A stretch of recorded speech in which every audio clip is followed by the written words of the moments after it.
Guys आज video anime news है कि जिसका नाम नीचे में लिख चुकी हूँ। इसका सेकंड सीज़न की पॉसिबिलिटी गाइस आने की।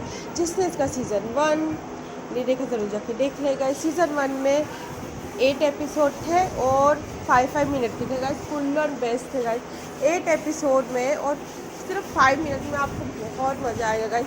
इसमें कॉमेडी है, रोमांस है, मैजिक है, हेंटे है, जेलसी है, लव है, इमोशन है, फ्रेंड है, बेस्ट फ्रेंड है गाइस। कैसे उसकी रिलेशनशिप चलता रियू और शिनो की गाइस फुल ऑन बेस्ट है।